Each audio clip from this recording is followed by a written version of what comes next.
always so excited to talk with you during this weekly message. This is my weekly time to be with you. And you can tell that if you have listened to any of the spiritual happy hours, I've got a lot of things on my mind with how I began. And thousands of people, including Eckhart Tolle, no, not really. He didn't really ask me, but I wanted to mention him anyway. And thousands of people have asked me how I experienced a spiritual awakening, like Eckhart Tolle. He experienced a spiritual awakening by kind of sitting on a park bench for years. Buddha sat under a Bodhi tree for years. I didn't do any of that. How did I experience my own spiritual awakening? Well, how long do you have? Not years, I'm sure. I mean, when I was growing up in a very traditional family in Parsons, Kansas, I was pretty normal. I mean, I dabbled in hypnosis and the Ouija board and seances. I mean, most kids did in my neighborhood, but I was definitely not spiritual. Then in 1993, with complications following a surgery, I experienced what they call a walk-in, or a spiritual awakening, or a transformation. I didn't know what it was at the time. I was lost. I felt lost, frustrated. I didn't even have the same skills, talents, desires, passions after I walked in as I did before I walked in. Yet, I really didn't know what was happening. It was a true spiritual awakening. I've never heard of a walk-in. I did not know what to think. I remembered as I was waking up spiritually, I would yell at God. Yes, you can yell at God. God doesn't care. I mean, he might. She might. I don't know. I asked what was happening to me. Well, that's how I found out about walk-ins. It's a very interesting story. I will tell you that some other time. But today we're talking about a spiritual awakening, which happened after I realized I had experiences and a major transformation in my world. I realized that those skills were brand new, and those old skills were not there. And I set myself on a spiritual path. I recommend, if you are having a spiritual awakening, that you get with someone and get some kind of energy work to help balance your energy. I would recommend one of our holographic healing practitioners that are listed on our website, Adironda.com. You can find it on the About tab. They will really help you integrate a spiritual awakening. Having energy sessions certainly helped me. But first, how do you know if you're having a spiritual awakening? I mean, surprisingly, there's actually several signs that if you're having a spiritual awakening, you will know that you're having one. 1, you begin to feel detached, disconnected from the world around you or the relationships around you.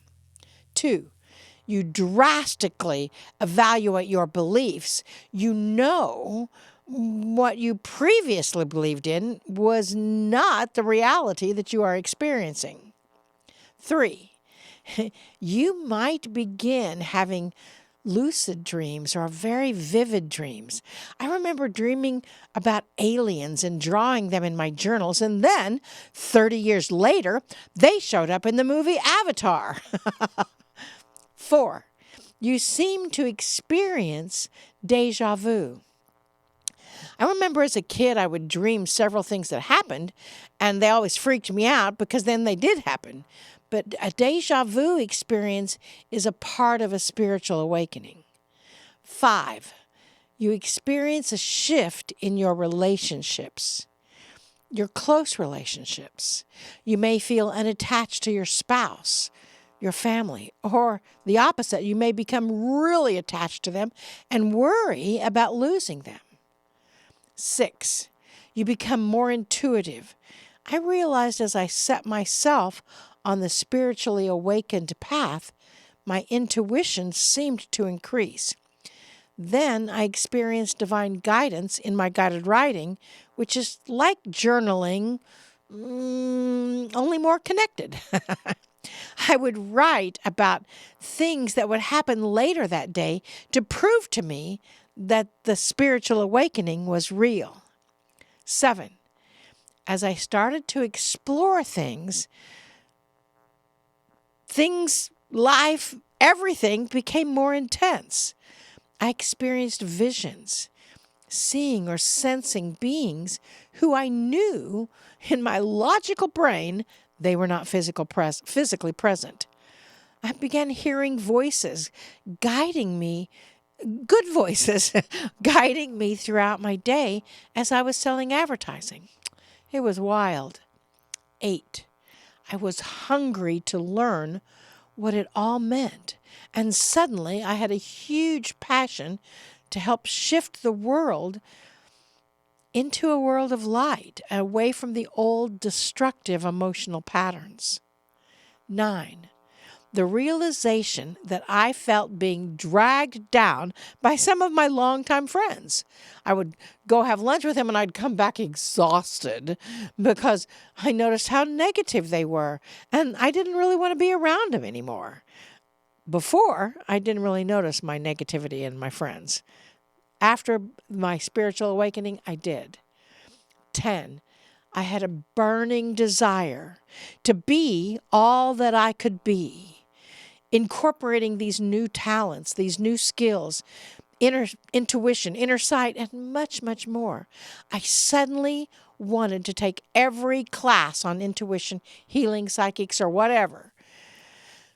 That passion or burning desire developed and grew into me becoming a messenger, a divine link, as Adirondack calls me, for source energy, guidance, here, activating people as I go along. I wanted to help people realize that happiness was their birthright. And as we live our own joy, the people on this planet evolve. Does any of this sound familiar? If so, you already have or are in the middle of a spiritual awakening. If so, that's probably why you were listening to this weekly message. See you next week. Namaste, y'all.